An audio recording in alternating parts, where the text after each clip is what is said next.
Hello and welcome to Las Blancas Podcast. Welcome back to another episode of Las Blancas.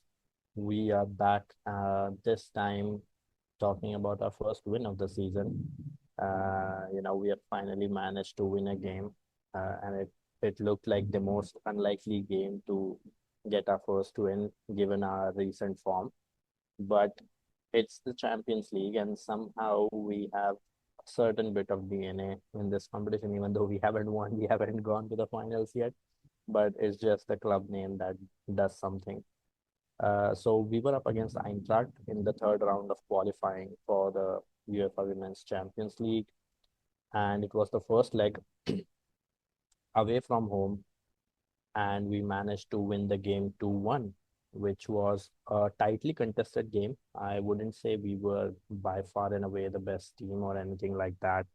Our performance was once again pretty poor. There were some very weird lineup choices. Some tactical decisions that we will talk about as well in the game.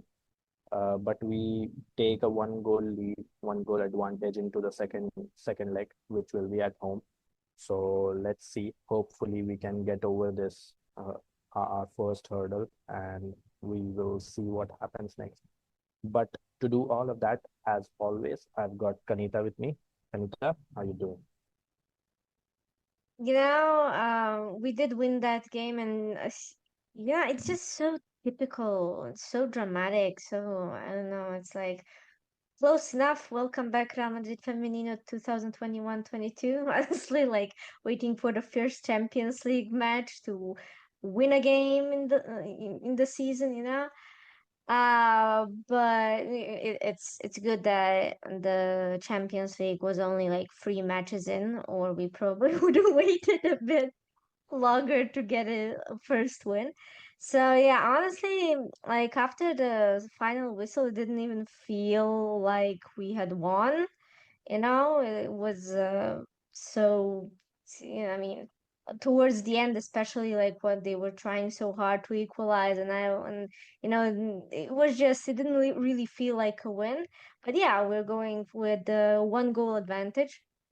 As you said, we're playing in Madrid next, and um, I mentioned in the last episode, I think it's an advantage for us to play at home in the second leg. So yeah, so far not pessimistic, not optimistic either. Just waiting what happens in the second leg. Yeah, because this lead can easily be overturned. This game could have easily finished 2-2, could have easily finished 3-2 for us, could have easily finished 3-2 for Eintracht as well. It could have swung either way. But I think when we talk about this game, as soon as the lineup came out, there was a lot of noise, right? And for valid reason. I'll quickly go through the lineup and then I'll take your thoughts on it as well. So we started with Froms in goal, which seems to be the first choice now. Like I think if we can make a call about who is the first choice, we can certainly say that about three players, I think, and one of them is Froms. Uh, the defense was of Sheila Garcia as the right back, Maria Mendes and Lacrar as our centre backs, and Jasmine starting as the left back here. Then we had a change in formation. We started in a 4-3-3 with the midfield three of Toletti Angeldal and Sara de Brits, and a front three of Linda Caicedo, Senior Brun, and Atenea. So the big miss, obviously, was Caroline Weir. You know, a player who doesn't need any introduction, our all-time top goal scorer, our all-time top assist provider as well, was on the bench for probably one of our most important games of the season so far, given the start that we have had. And I understand that she hasn't had the best season so far. She hasn't looked at her best, but you bite those bullets with players like her, right? Like uh, you let them play through those patches because they can make a difference. And not seeing Caroline Weir on the pitch was very weird. What did you make of that? Well, when I first read the lineup sheet, the first thing I noticed was Holmgard missing. And Yeah. because you know how they put the lineup sheets in the first are defenders, you know. So first, you know, I didn't even go further than that. I had like a 2 minute crash out over that. Just that. And then later on, oh, Weir is missing as well. So, you know, I like it was really something, you know, my reaction. And everyone, absolutely everyone is talking about Weir missing. For me, it was more about Baumgart. Like, I don't know, it was just like you know, this switching up one of the fullbacks for some reason. The last time Shea was benched for a 17-year-old, you know, so it was like something odd was going on there. And also there was also the question of Tanea starting again. So yeah, but definitely Weir is the biggest miss there. And you know, even though in like the first two games you can like say it um wasn't her good games, you know, but it really like everything was kind of disconnected. So she like got pulled into that whole sphere of things not working, I guess. So yeah, you know, it wasn't her individual faults in the last two games. Obviously, it was the whole system not working. So yeah, definitely a big miss. And I honestly I thought we'd do much worse with what he put up than, you know, what we actually saw. Yeah, I mean, to me, the biggest surprise was obviously Weir, but also to see that we are going for a shape change. He's trying whatever he thinks. Like if a player performs in the previous game, Sara Debritz scored that beautiful goal against Atleti from the free kick. She immediately comes into the lineup, and Weir goes out. Sara, we'll talk about the left back situation because I think it's absolutely stupid what we are doing. I get that we have two quite good left backs, but I think there has to be a clear first preference, and a starting left back has to finish games unless there is an injury or like we are going for something more tactical. This every game we are making a substitution where we take out our left back and put in our substitute left back. It's I think it's a waste of substitution as well. So yeah, we will talk about that in a moment. But to me, it was clear that my initial thoughts with this lineup was Quesada is still trying to figure his team out. Like he doesn't know his best players. He doesn't know uh, what he wants to do. To be honest, that is what I have felt like because in 3 games we have seen 3 different iterations of the same side. In this, I'll get into it actually. We changed our off-ball shape as well. We were defending in a 4-1-4-1 sort of shape with Toletti sitting at the base, and then we had 4 midfielders. We weren't pressing high. We were inviting them. And once they got into the final 40% of the pitch, we were absolutely compressing the pitch. Like all of the players were surrounding the ball. It was very ball oriented, and we were trying to go for challenges. If a challenge directly wins the ball, great. If it doesn't, then we would have a lot of bodies around the ball to win the second ball. So that was the idea, and it seems novel when done, but it needs intensity, and it's very easy to play around. And Eintracht later on figured it out, and they were doing that. But before that, we had scored 2 goals already. We were looking to play on transition. Evidently clear our possession play wasn't working that well. And our first goal came from a transition situation where Linda is carrying the ball, and then she takes a shot, has the clearance played back to her, and then she takes a shot again, hits the crossbar, and it lands nicely for Angeldal, who puts it away on the half volley. And then we have Senior Brun from a corner situation. Ball is not cleared well. Senior Brun turns and scores. So we have Brun scoring, which is good. You want your striker to be scoring goal, which was good. We were 2-0 up, and at no point, even then, I felt like this is going to be an easy game. Because Eintracht is a very good attacking side. If you just look through their the names that are on there, you've got Rauteler, you have got Freigang, you have also got Anyomi, you have got Elisa Sens as well in the midfield. They have got some really good players, and if you talk about their defense as well, they have got Amanda Ilested, who is quite a threat on set pieces, which we got to know as well later on. But that is the thing. Like they have a lot of attacking prowess, which they can use to hurt us. And when we went 2-0 up, I was like, the way we are defending this, I think with players like Freigang and Rauteler, it's not going to take them long to figure out how to play this. And it was simple. It was just trying to move the ball to one side and then quickly change the point of attack, because we were shifting everyone so close to the ball that the far side was completely empty. And when you do that, when you move the block around that much, it's very easy to play around and then cross the ball inside for a header at the far post. And that is how Eintracht scored their first goal, which was scored by Anyomi, I think at the far post with a brilliant cross from the left-hand side. Again, if you look at that goal, you will see clearly what I'm talking about our block being so narrow and moving with the switch. So I want to take your thoughts on the general first half in general when we went 2-0 up. What did you make of the goals? What did you make of our general principles in defending without the ball, and and Eintracht's approach as well.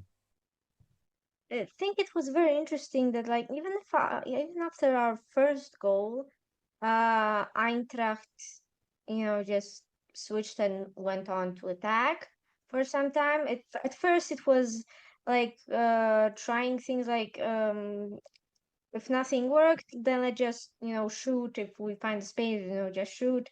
Sometimes it wouldn't go up, but sometimes it was like I think that like one ground shot through the center by Anyomi, if I remember well, and like things like that. But as you said, like later on, maybe in the last 7 minutes, they figure out that that problem we had with the narrow defense.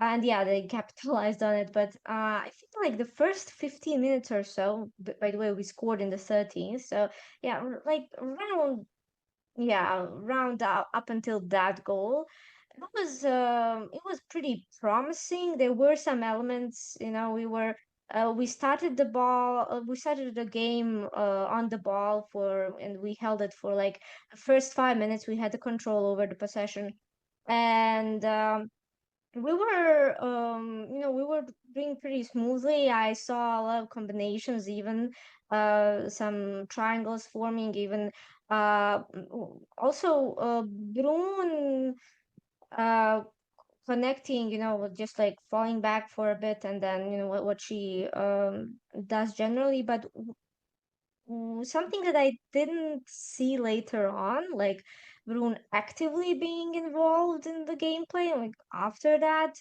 I don't know, maybe I oversaw that later on, but I really didn't notice anything like regarding her, around her, later on in the game. It's weird. I'm not sure how. But also there were things. So when we were like building up from the back, we had Shay stay with the two center backs and was like with the back free, while Yasmin would go way up with Linda on the left side. So we were like we weren't even ready for these like switching the sides of the game, of the play, we're like, we're going through the left side, and if they're on to us, if they're going for the left side, if they trap us there on the white areas, then we can't really have that option to switch easily and switch quickly to the right side, which I noticed. Mostly because we had Atenea on the right side, and she wasn't really for falling back in case we need to defend either. Like that was something we were missing there. So we couldn't really risk that swift movement, the ball, just transition it to the other side when we needed to. But yeah, I think that both, well, obviously the first goal was from Linda hitting that crossbar and Angeldal getting the rebound. But like the both goals are from, like, let's say, fails or whatever. The second goal from that very chaotic, you know corner situation, very very weird. But what I noticed in their goal is, like, as soon as they noticed in, like, maybe the, like, 5 to 7 minutes, like, they were on to us very heavily.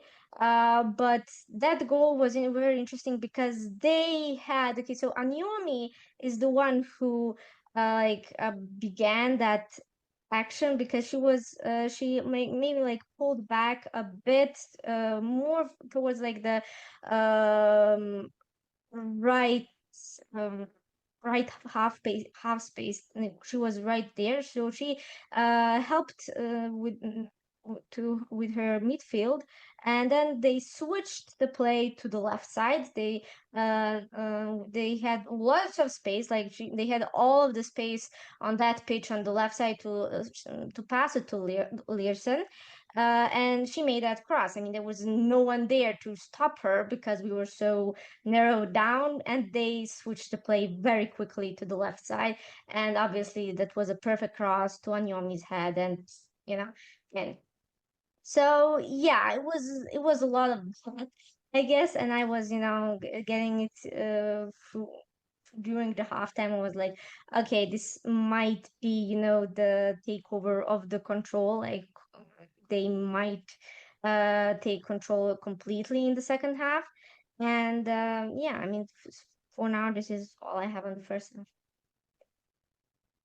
Yeah, I mean, the point that you mentioned about Anyomi dropping in the right half space, I think that is what allows her to, sort of make that unmarked run as well in to the far post, because she's dropping, so she quickly takes the defender's eyes off of her, and then she's able to make that unmarked run at the far post to meet that cross. So, yeah, I think the first half, this was the main story. When we went into the second half, once again, I think one of the discussions that we have had in the previous two episodes as well, and I think it is a recurring theme, is Athenea's performance. She's starting on the basis of seniority, on the basis of the fact that she's our captain, but her performances have not been that great. She was subbed off in this game as well in the second half. She was our first sub, in fact, in the 57th minute, with Naomi Feller coming in, and it's the general theme, with Athenea. Uh, she has been slightly frustrating to watch at times. With Spain as well, I think when we saw her off the bench, she was making a difference a lot of the times, but her starting has not been that impactful, to say the least. Uh, so yeah, I mean, that needs to be considered. Then I think in the second half, Eintracht had quite a few chances. You know, there was this corner chance, most notably where Amanda Ilestedt, who I mentioned earlier, got on the end of it and hit it to the crossbar, which we survived very narrowly. Our defending on corners is again not the greatest, so that there's always that threat. But then we had Brune as well, hitting the post there, later on in the second half. So it could have gone either way. But in the second half, once Weir was on, I feel like, you know again, not the best game from Weir. Wouldn't say it was her best performance, but again, like, second half, I did not feel like we did much, to be honest. It looked like a sort of a dead game from both sides, where both sides were still creating chances, but with the changes happening and everything, the momentum slightly died out a bit. It wasn't like one team was completely dominating the other. What did you make of the second half? Yeah, it was pretty dry, honestly. There was one sequence. I'm not sure. Okay, might be around like 74th minute or 84th, something fourth minute. But it was like a sequence of the both teams going for counters, like they just failed and recovered and countered, and that team counters. So that was like the only sequence which was okay. It was an interesting, yeah, I think it was like 84th. It was like towards the end. So I you know the first sub I agreed with, because this was the first time we saw Feller on, and this was the first time she was available actually. But then he subbed off Linda to put on Eva Navarro, which we have talked about that it seems that he prefers Eva, right? Uh, but then we got both Feller and Eva on the pitch, and Eva playing on the left side. Um, so that didn't work. I didn't see anything from Eva there, like in this game. Absolutely, I remember nothing from her. Yeah, I actually I did forgot. remember. Mhm. There was a time where I actually forgot Eva Navarro was on the pitch, honestly. Like she was Yeah, really. yeah, like exactly. And Feller actually made her mark in like the first 2 minutes, with the way she was combining, and then even crossed inside, and she did make a few marks there in the game. But like I said, Eva nothing. Then that subbing off like left backs, you'll probably get to it before I go into the rant. But I don't know, like there were a couple of fun things, like while Linda was still on the pitch, I noticed like when we were going on for counterattacks, you know fine, like we were almost getting it, but not just no, actually it wasn't Linda, it was with Feller. It was with Feller. Yeah, yeah, there was with this one counter attack in like the first 10 minutes, 10 minutes. Feller led the counter attack, and it was her and Eva there alone, but Eva tried to dribble a defender right in front of her, and then she lost the ball or something. So I think like those were really the only chances I thought, like we had some shots there. But yeah, I'll just let you go from with that. Probably start with the left back thing. Yeah, I think we need to talk about the substitutions. You know, you mentioned the fact that we took off Linda. He Mm. brought on Eva Navarro. Then he goes on and takes off Yasmin as well and brings on Sarah Hongard. We have seen in the previous games where Sarah started, and we did not end with Sarah as the left back. We in both those games we had Yasmin come in, and this is absolutely absurd to me. Unless there is some very big stylistic change that we are going for. We are defending a lead, or we are trying to do some, and it's not like one of these left backs is extremely attacking and the other one is extremely defensive. Both are, I think, a bit balanced. I mean, Sarah is slightly more balanced. She can offer a greater attacking threat than Yasmin, but it's not like one of them is a defensive behemoth or something. They are not defensive monsters or anything.